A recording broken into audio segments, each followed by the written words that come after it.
Vamos a hablar un rato del Tíbet. Ustedes saben que la principal ciudad es Lhasa y el quinto Dalai Lama, un señor llamado Lobsang Gyatso, muchas personas se llaman Lobsang en el Tíbet, y muchas personas se llaman Gyatso, aunque la mayoría de los lamas, me parece a mí recordar, que tienen como apellido Dorje. Pero no estoy seguro de esto. Este Dalai Lama, que ejerció su función, al menos durante esa encarnación, entre 1617 y 1682, trasladó el centro de su administración, después de haber conquistado el Tíbet, a Lhasa, que era una ciudad ya antigua, y pasó a ser la capital política y religiosa del Tíbet. Político y religioso es lo mismo en el Tíbet. En 1645 se inició la reconstrucción del Palacio de Potala en la Colina Roja. En 1648 se terminó el Palacio Blanco. A partir de ese momento, el Palacio Potala, ya que el Palacio Blanco también es una parte de ese palacio, ¿no? Fue utilizado como residencia de invierno del Dalai Lama. Después fueron añadiéndose otros anexos a aquella construcción, ¿no? El Palacio Rojo, allá entre 1690 y 1694. El nombre de Potala se deriva posiblemente del monte Potalaca, la morada mitológica de aquel famoso Bodhisattva, que es un poco menos que Buda, ¿no? Un Bodhisattva. Sí, un paso antes. Llamado Avalokitesvara, uno que también tenía muchas manifestaciones distintas, ¿no? El templo Hokan es también una expansión de ese templo. Bueno, y ahí está la ciudad. Ahí está la ciudad.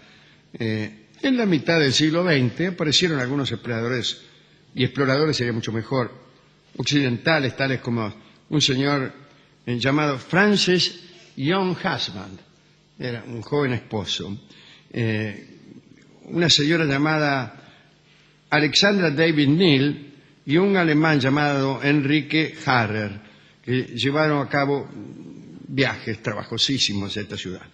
Lhasa era el centro del budismo tibetano, casi la mitad de su población estaba constituida por monjes. Estimaron a aquellos visitantes la población en 25.000, pero esto fue en 1951. El censo de 1951, 25.000. Pero también había 15.000 monjes en los monasterios de la zona, que estaban por ahí cerca. Bueno, todo muy lindo, hasta que apareció el Ejército Popular de Liberación Chino y muchas personas huyeron de la ciudad, entre ellos el 14º Dalai Lama, que en 1959 abandonó su residencia en el Palacio Potala y se las tomó a la India. Hoy hablaremos de una institución de los antiguos budistas del Tíbet. Puede decirse que el Año Nuevo en el Tíbet era un momento peligroso para los pobladores de Lhasa. El año tibetano comienza con la luna nueva que aparece allá por el 15 de febrero. Y a partir de ese día de Año Nuevo, durante 23 días más, el gobierno de Lhasa era cedido por los gobernantes ordinarios y se entregaba en manos del monje del monasterio de Devang que ofreciera la más alta suma por el privilegio. Remataban por un mes el gobierno del Tíbet, de Lhasa, mejor dicho. El postor que triunfaba era llamado Jalno, así se llamaba el tipo, y anunciaba su ascensión al poder personalmente, yendo por las calles de Lhasa con un bastón de plata en la mano. Los monjes de todos los monasterios y templos cercanos se reunían para tributarle homenaje.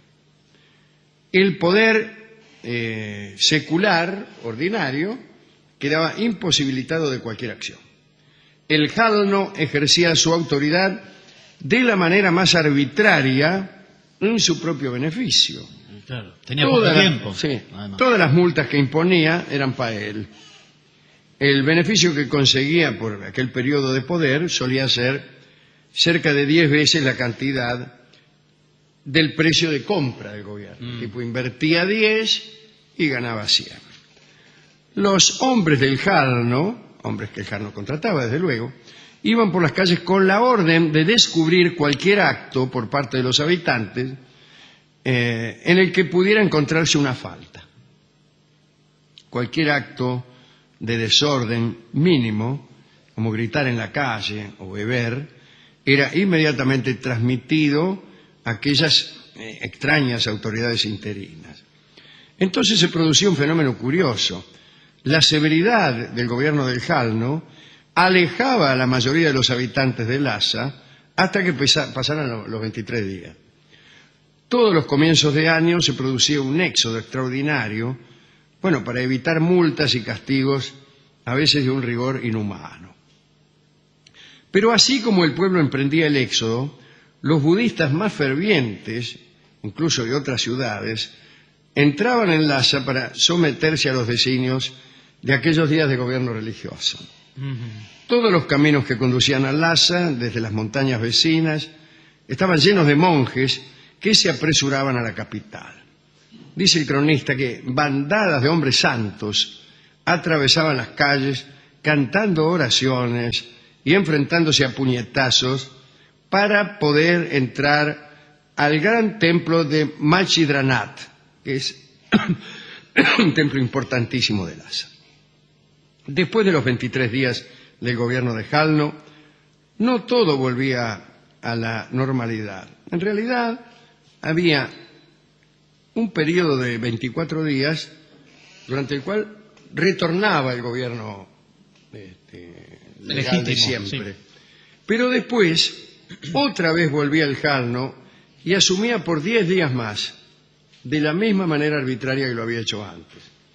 Pero en estos 10 días,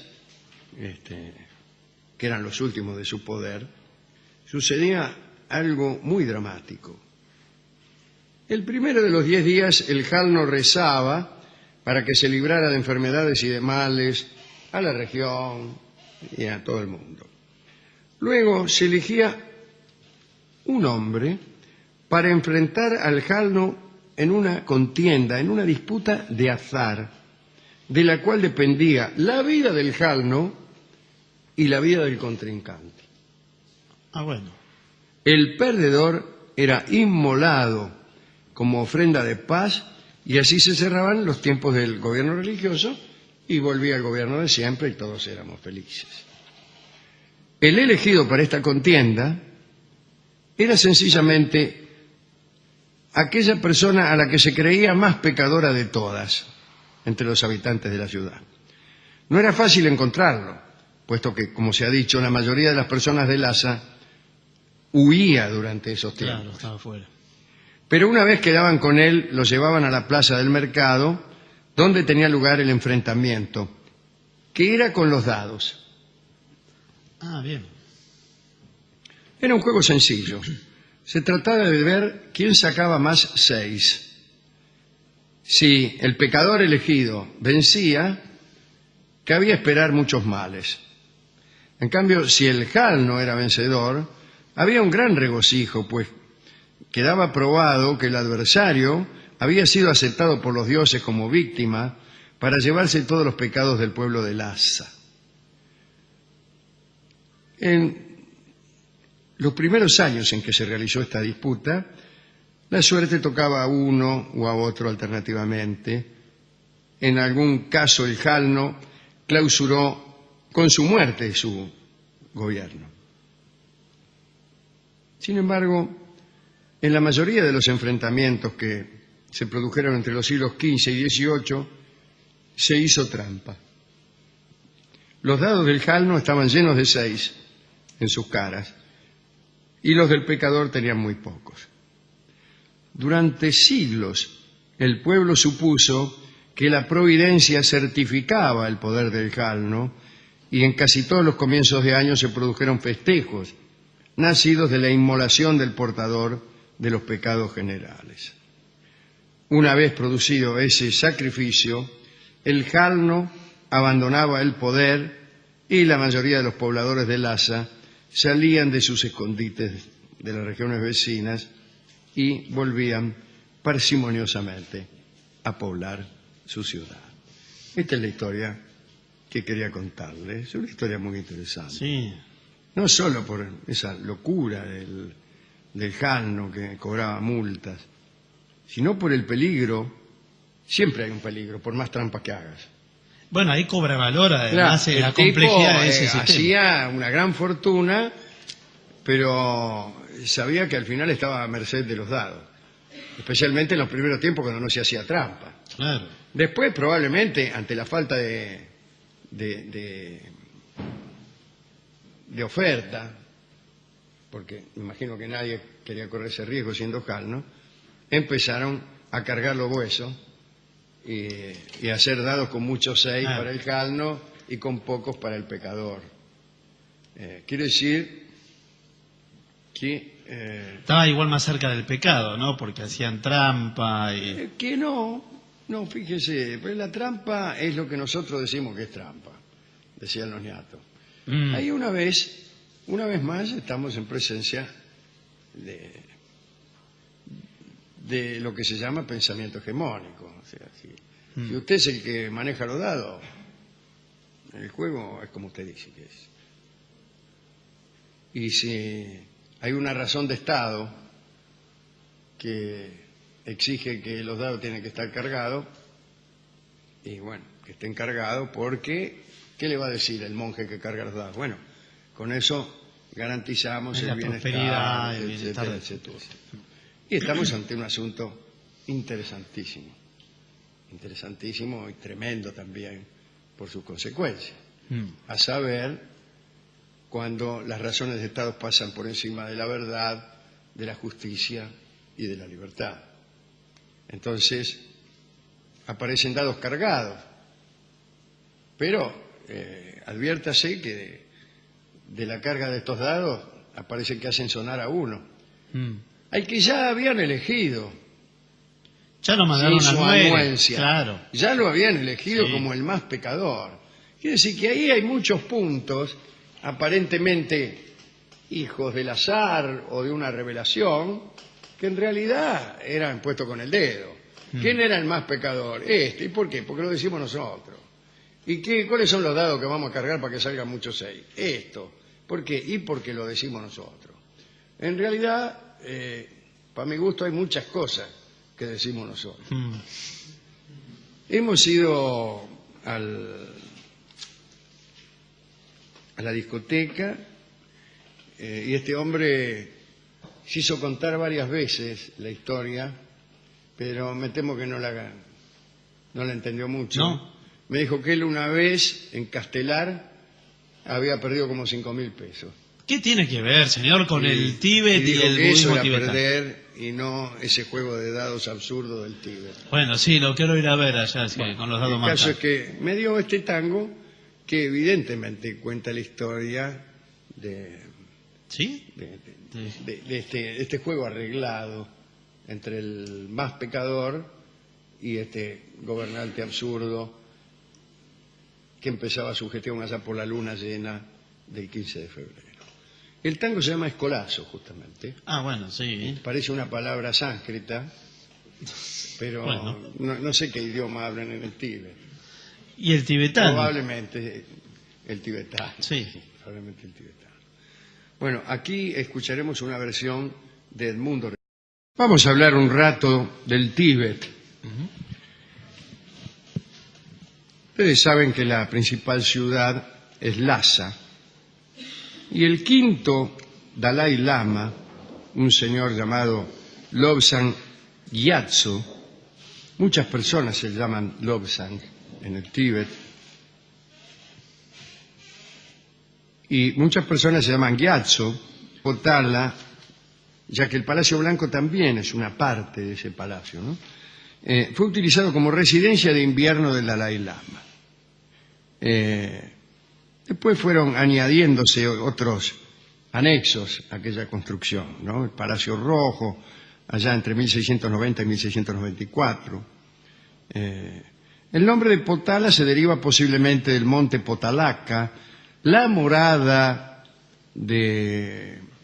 mitológica de aquel famoso Bodhisattva, que es un poco menos que Buda, ¿no? Un Bodhisattva. Sí, un paso antes. Llamado Avalokitesvara, uno que también tenía muchas manifestaciones distintas, ¿no?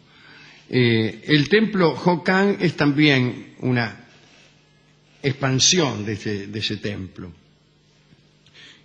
Bueno, después de haber conquistado el Tíbet, Lhasa, que era una ciudad ya antigua, y pasó a ser la capital política y religiosa del Tíbet. Político y religioso es lo mismo en el Tíbet. En 1645 se inició la reconstrucción del Palacio de Potala en la Colina Roja. En 1648 se terminó el Palacio Blanco. A partir de ese momento, el palacio, aunque la mayoría de los lamas, me parece a mí recordar que tienen como apellido Dorje, pero no estoy seguro de esto, ¿no? Este Dalai Lama, que ejerció su función, al menos durante esa encarnación, entre 1617 y 1682, trasladó el centro de su administración